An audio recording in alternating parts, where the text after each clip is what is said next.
She slept with a tactical knife under her pillow and a 90-pound Belgian Malinois pressed against her back, and after 4 years on the job, retired K9 handler Maya Sutter trusted exactly one living thing on this earth. But when a routine grocery run turned into a medical emergency that left her unconscious on a gas station floor, a single phrase from a complete stranger would tear open a past she'd buried in the Nevada desert. The trailer park sat at the edge of Coyote Ridge, 15 miles outside Barstow, where the wind never really stopped and the sand got into everything, no matter how many times you swept. Maya Sutter had been living there for 2 years, in a single wide with bars on the windows and a generator out back because the power grid out that far flickered more than it held. She kept the blinds shut during the day. She kept the dog close at night. Those were the only 2 rules that mattered anymore. The dog's name was Kilo, 88 pounds of black and fawn muscle, a former explosive detection K9 who'd done 2 deployments with the Marines before a roadside device took most of the hearing in his left ear and put an end to his career.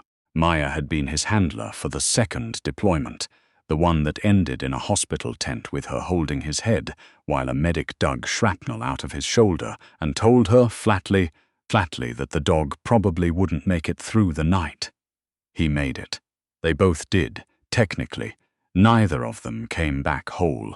Maya had been a combat medic attached to a K9 unit, not special forces, nothing that glamorous, but she'd seen enough blood under fluorescent tent lighting, enough names on dog tags she had to cut free from bodies that weren't moving anymore, that by the time her contract ended, she didn't know how to be a person in a town with grocery stores and traffic lights and small talk, so she found the most isolated place she could afford, and she brought Kilo with her, because the Marines were going to put him down otherwise. Too old, too much nerve damage, not worth retraining, and she wasn't going to let that happen, not to him, not after what he'd done for her. For 2 years it had been just the 2 of them, no internet most days, a landline she'd had disconnected, a 9mm in the nightstand, and a perimeter of motion sensor lights she'd installed herself, badly, with YouTube tutorials and a borrowed drill. She didn't talk to her neighbors. She didn't talk to anyone, really, except Kilo, and even then, it was mostly just sitting with him in the evenings while the sun went down orange and ugly over the scrub brush, her hand resting on his ribs so she could feel him breathing. The dog noticed the headaches before she did. That was the strange part she'd think about later. How he started pacing near her 3 days before. She even admitted to herself that something was wrong. How he'd press his cold nose against her temple every few hours, like he was checking something, taking a reading she couldn't see. Maya had been trained to recognize trauma in other people's bodies. She was considerably worse at recognizing it in her own. It started as pressure behind her eyes. By the 2nd day, it was a headache so severe she couldn't keep food down. By the 3rd day, words were coming out wrong. She'd reach for refrigerator and get river instead, and laugh it off, blaming the heat, blaming bad sleep, blaming anything except the truth, which was that something in her skull had gone seriously, dangerously sideways. She drove herself to the gas station on the morning of the 4th day because she was out of bottled water and the well pump had been making a noise she didn't trust. Kilo rode in the passenger seat the way he always did, upright, alert, his ears. Well, the one good one, swiveling at every sound. She remembered very little about the drive. She remembered the fluorescent hum of the mini-mart. She remembered reaching for a case of water and the entire right side of the store tilting sideways like the building itself had lost its balance. She went down between the chip aisle and the register. Hard.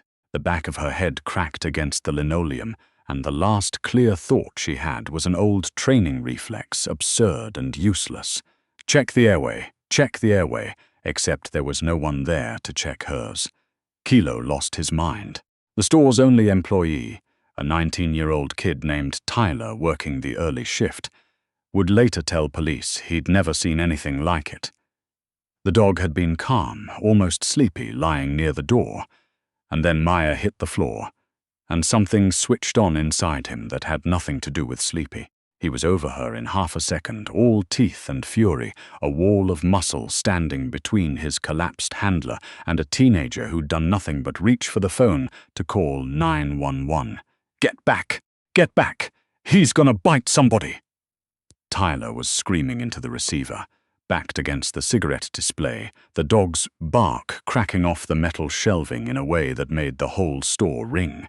Kilo wasn't snapping at the air the way nervous dogs do. He was locked onto a single threat assessment radius, exactly the way he'd been trained. 10 feet, no closers, no exceptions, and anyone who crossed it was going to lose a hand. 2 sheriff's deputies arrived 9 minutes later. One was young, fresh out of the academy, hand already resting on his service weapon before he was fully through the door. The other was a heavy-set man named Deputy Ron Castillo, who'd been working this stretch of desert highway for 19 years and had, in that time, learned exactly 2 things about dangerous dogs. Don't run, and don't make eye contact, you can't back up. "Ma'am is down.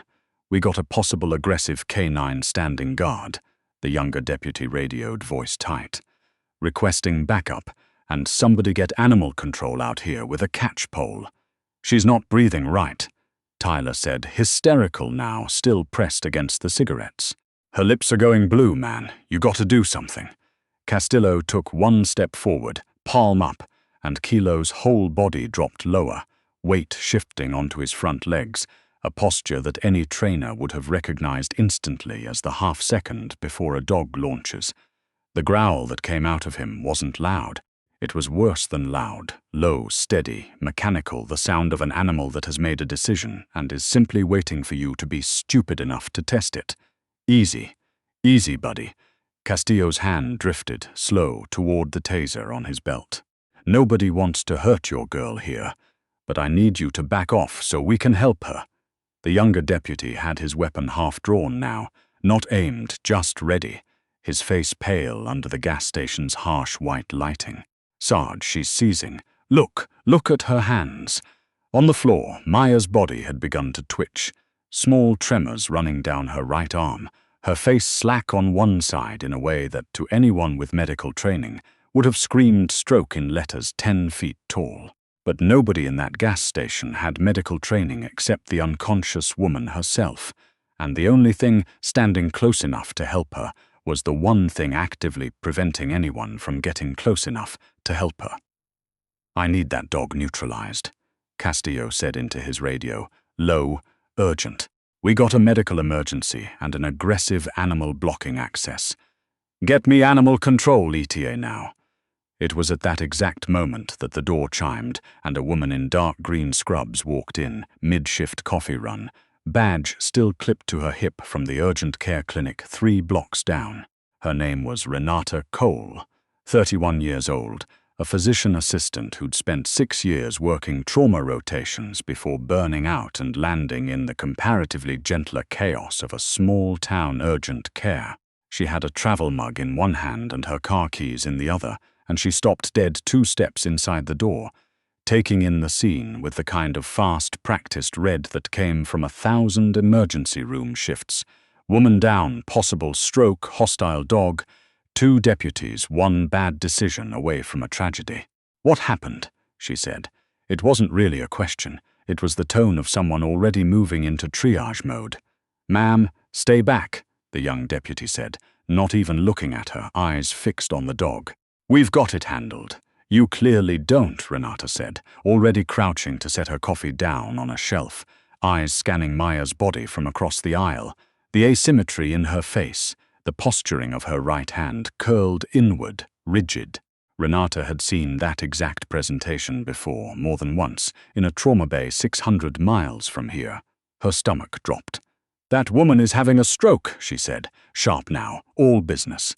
"Not a seizure, a stroke. She needs to be in an ambulance in the next 4 minutes, or she is going to lose function permanently, possibly her life, and your dog is the only thing keeping anyone from reaching her." "That's exactly why we need it neutralized," Castillo said, taser fully drawn now, red dot tracking across Kilo's chest. "Step back, ma'am. Don't you dare," Renata said. She wasn't entirely sure, later, why she said it. She would tell people it was instinct, the kind that takes over when you've spent enough years in rooms where seconds mattered more than anything else. But there was something else, too. Something that had snagged in her chest, the second she got a clear look at the dog's face.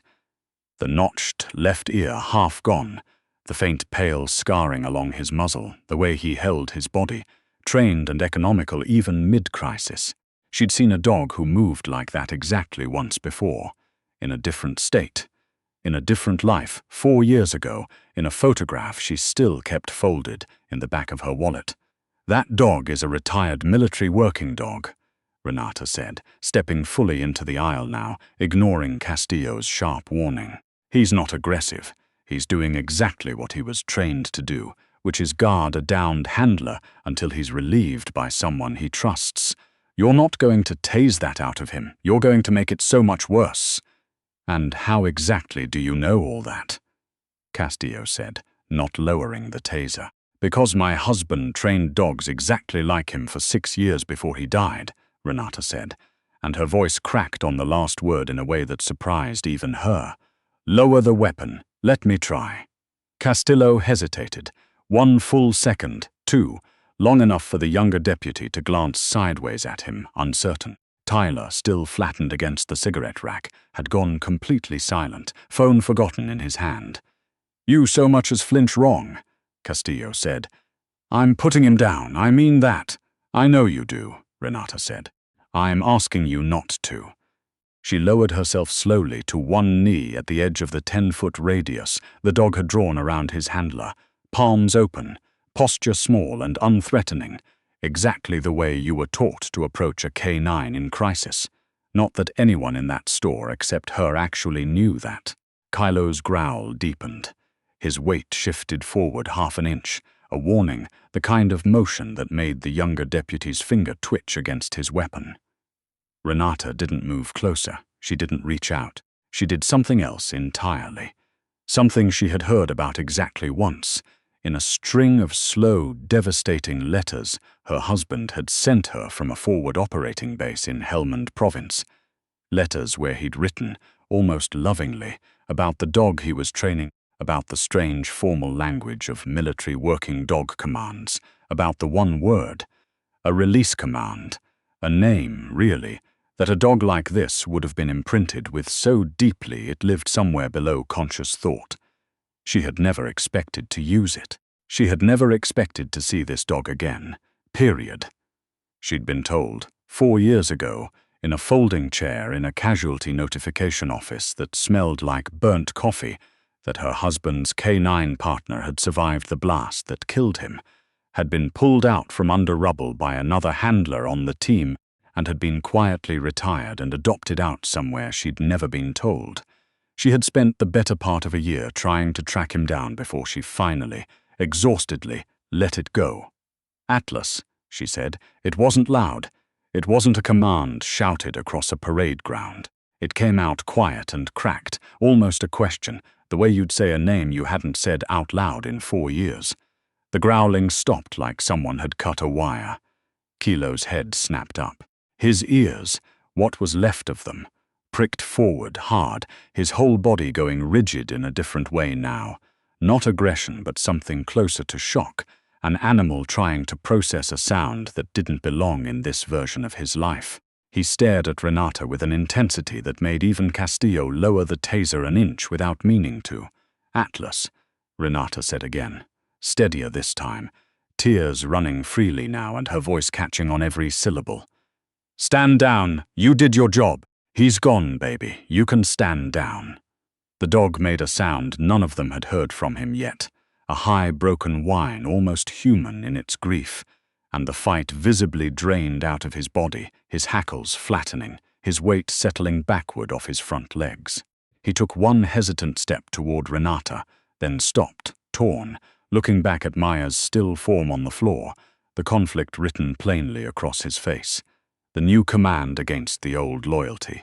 "It's okay," Renata whispered, crawling forward now, slow, careful, until she was close enough to press her palm flat against the side of his face.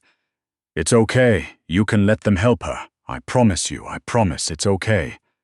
Whatever was left of the resistance broke. Kilo sat, hard, all 88 pounds of him dropping onto the gas station floor in a single motion, and Renata didn't even wait for the deputies to react. She was already moving past him, dropping to her knees beside Maya, 2 fingers against her throat, checking the carotid with hands that hadn't lost a single ounce of their old competence. "She's got a pulse, but it's thready. Call it in as a stroke, not a seizure. Tell the bus to bypass the local ER and go straight to Desert Regional. They've got the stroke unit. She doesn't have time for a transfer." Renata's voice had gone flat and not fast, trauma bay flat, the kind of voice that made grown deputies just start doing what they were told. "Somebody get me a blanket. She's going into shock." The ambulance arrived 4 minutes later. By then, Renata had Maya's airway clear, her head positioned, vitals called out in clipped clinical shorthand to the paramedics the second they came through the door. Kilo sat exactly where he'd been told to sit, not moving, eyes locked on the gurney as they lifted Maya's limp body onto it, a low whimper escaping him every few seconds that nobody had the heart to quiet. "Ma'am, you can't ride in the ambulance with the dog," one of the paramedics said gently, already strapping Maya in. "I'm coming in my car, right behind you," Renata said. Then, quieter, crouching back down to Kilo's level, her hand resting on his head one more time. "I've got him. Go, go, go, go." The drive to Desert Regional Medical Center took 11 minutes that felt like 11 hours. Renata kept one hand on the wheel and one hand resting on Kilo's broad back where he sat rigid in her passenger seat, his eyes never leaving the road, scanning every car they passed the way. He must have once scanned every doorway, every alley, every stretch of unfamiliar road for a threat. He didn't relax once, not until they pulled into the hospital lot and he saw, through the glass doors, the gurney being wheeled in ahead of them, Maya's chest still rising and falling. The hospital staff balked, predictably, at the dog. A security guard started toward them in the lobby, already reaching for his radio, and Renata, still in scrubs, badge swinging, voice carrying the particular authority of someone who has worked in exactly this kind of building for most of her adult life, cut him off before he got 2 words out. "He's a retired military working dog, and he is not leaving my side, and if your administrator has a problem with that, you can have them call me directly," she said, and something in her tone made the guard simply nod and step back. They put Maya into the stroke unit within minutes of arrival, a small mercy, the kind of fast triage that exists specifically because every minute matters when blood's reaching part of someone's brain. A neurologist named Dr. Imani O'Cake took one look at the imaging and called it an ischemic stroke likely caused by a clot that had been building for days, probably explaining the headaches, the word confusion, all of it. They administered clot-busting medication with barely 20 minutes to spare before the treatment window closed for good. Renata sat in the waiting room with Kilo's head in her lap for the next several hours, the way she imagined.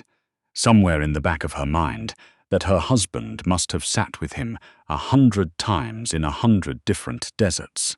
She traced the notch in his ear with her thumb, the same gesture she'd done 1,000 times in photographs she still hadn't been able to throw away. She thought about the letters. She thought about the dog tag she still wore on a chain tucked under her shirt, the one that read Foster. No, not Foster. She corrected herself, even in her own head, careful with the new names she'd built this story around. Cole. The letters her husband, Daniel Cole, had written about a dog named Atlas before an IED outside Sangin took his life and very nearly took the dog's too. She had been told the dog survived. She had been told he'd been adopted by another handler on the team, someone who needed him as much as he needed someone, and that the handler had taken him somewhere quiet, somewhere far from everything, and had simply disappeared. Nobody had ever told her a name. The Marine Corps, in its institutional caution, had treated it as a closed case. Dog retired, dog rehomed, File closed, and Renata, grieving and 27 and entirely out of fight left in her, had eventually stopped asking. And now, 4 years later, in a gas station parking lot off Route 247, she'd found him standing guard over a stranger with her hand in her uniform pocket and a dog tag against her chest. It was nearly midnight when a nurse came out to tell her that Maya was stable, conscious, and being moved to a recovery room, that the clot-busting treatment had worked faster and more completely than they'd dared to hope, that early indications suggested she might recover most or even all of her speech and motor function, that she'd gotten there by some miracle of timing and a dog who refused to let strangers near her just in time. Renata didn't go in right away.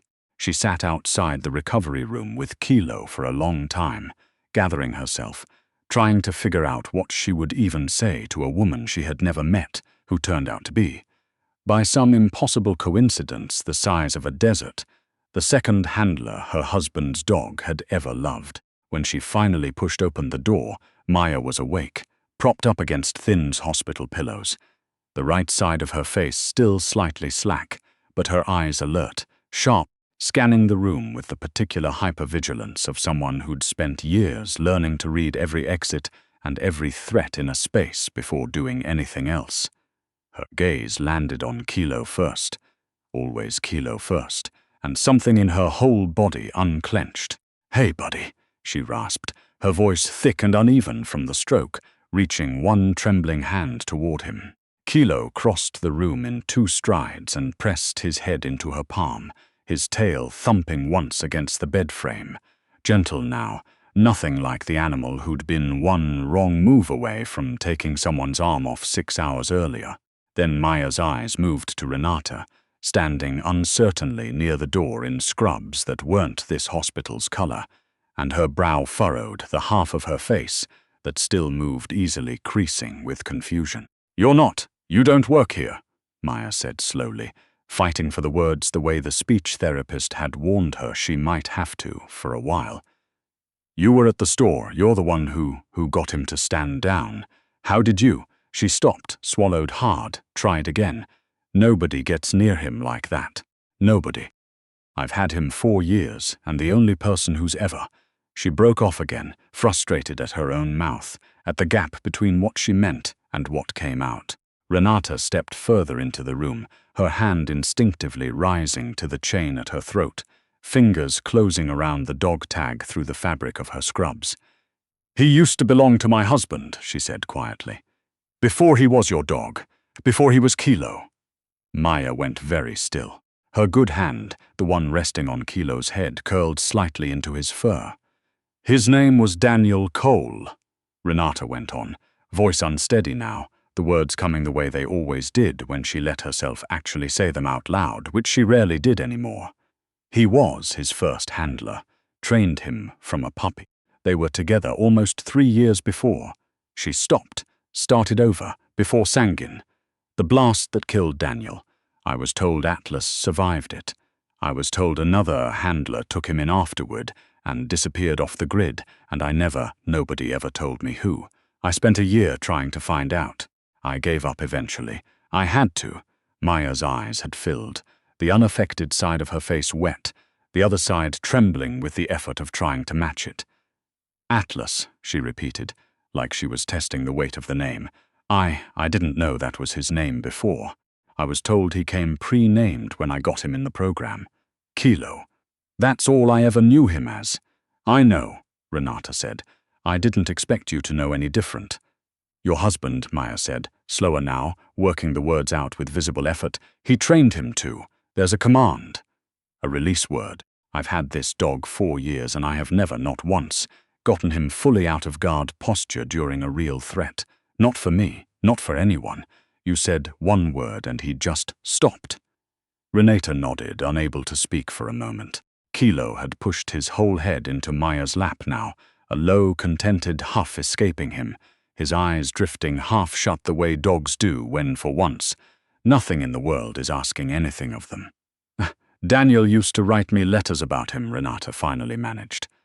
"About the training, about how they built in fail-safes. Words that meant something below the surface. Things that would override even high-stress conditioning if the dog ever needed to be talked down by someone who really mattered to him. I didn't think it would still be in there. 4 years, 2 handlers, God knows how many deployments and retraining sessions later.